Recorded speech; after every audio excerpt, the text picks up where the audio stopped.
Boa tarde a todos.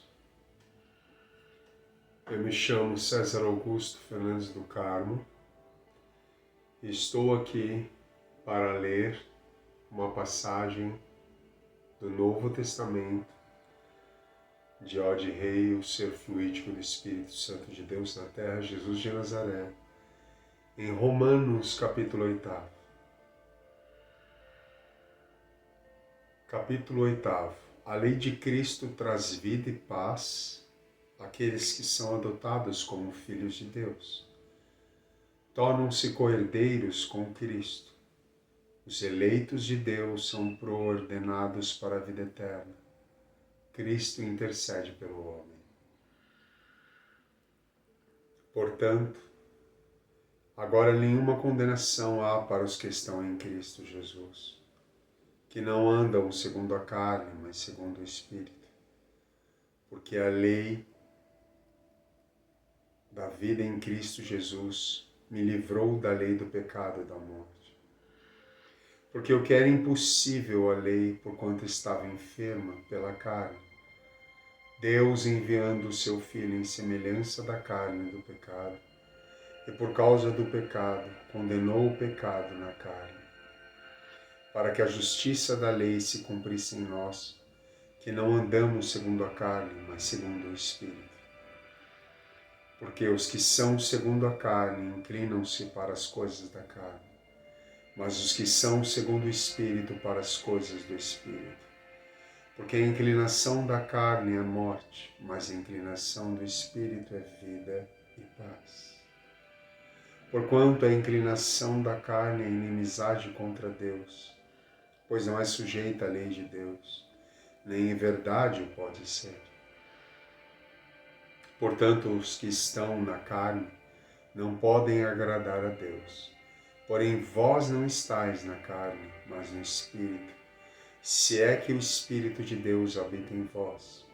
Mas se alguém não tem o Espírito de Cristo, esse tal não é dele. E se Cristo está em vós, o corpo na verdade está morto por causa do pecado, mas o Espírito vive por causa da justiça. E se o Espírito daquele que dos mortos ressuscitou a Jesus habita em vós, aquele que dos mortos ressuscitou a Cristo também vivificará o vosso corpo mortal, pelo seu Espírito que em vós habita. De maneira que, irmãos, somos devedores, não à carne, para viver segundo a carne. Porque se viverdes segundo a carne, morrereis, mas se pelo Espírito mortificardes as obras do corpo, vivereis. Porque todos quantos são guiados pelo Espírito de Deus, esses são filhos de Deus. Porque não recebestes o espírito de escravidão para outra vez estardes em temor, porém recebestes o espírito de adoção, pelo qual chamamos Abba, Pai. O mesmo Espírito testifica com o nosso espírito que somos filhos de Deus.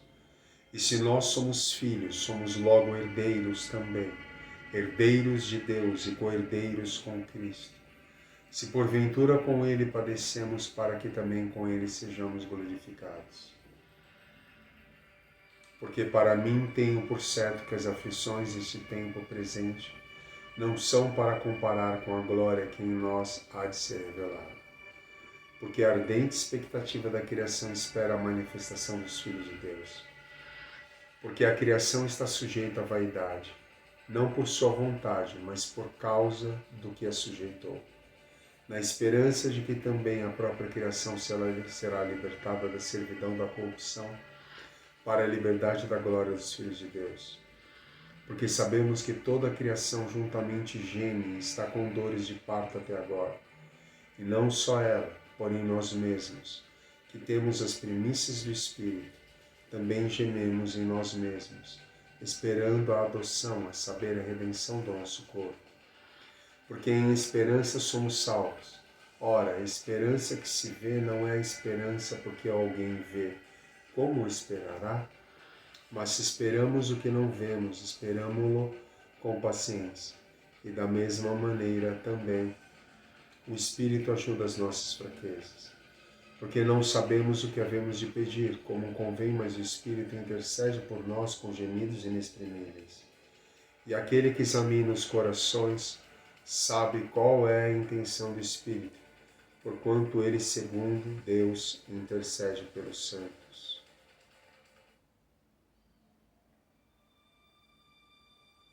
E sabemos que todas as coisas contribuem juntamente para o bem daqueles que amam a Deus, daqueles que são chamados segundo o seu propósito. Porque os que dantes conheceu também os predestinou para serem conformes à imagem de seu Filho, para que seja o primogênito entre muitos irmãos. E aos que predestinou a esses também chamou, e aos que chamou a esses também justificou, e aos que justificou a esses também glorificou. Que diremos, pois, a estas coisas? Se Deus é por nós, quem será contra nós? Aquele que nem mesmo a seu próprio Filho poupou, antes o entregou por todos nós, como nos dará também com ele todas as coisas? Quem tentará acusação contra os eleitos de Deus? É Deus quem os justifica. Quem os condenará? É a Cristo quem morreu, ou antes quem ressuscitou dentre os mortos, o qual está à direita de Deus e também intercede por nós? Quem nos separará do amor de Cristo? A tribulação, ou a angústia, ou a perseguição, ou a fome, ou a nudez, ou o perigo, ou a espada? Como está escrito: por causa de ti somos entregues à morte todo dia. Somos reputados como ovelhas para o matador. Mas em todas essas coisas somos mais do que vencedores por aquele que nos amou.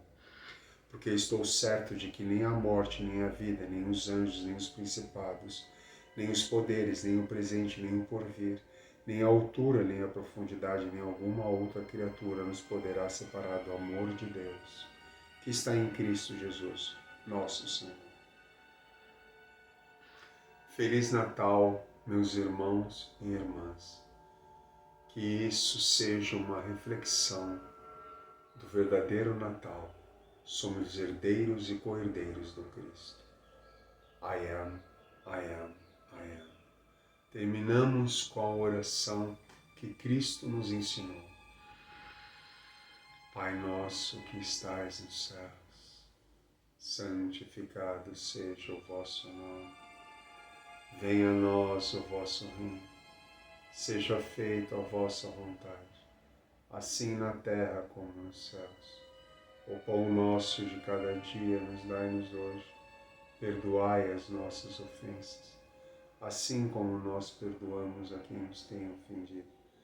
Não os deixeis cair em tentação, mas livrai-nos de todo o mal. Amém. Porque teu é o reino, o poder e a glória para todo o infinito e eternamente sempre. I am, I am, I am. Feliz Natal a todos.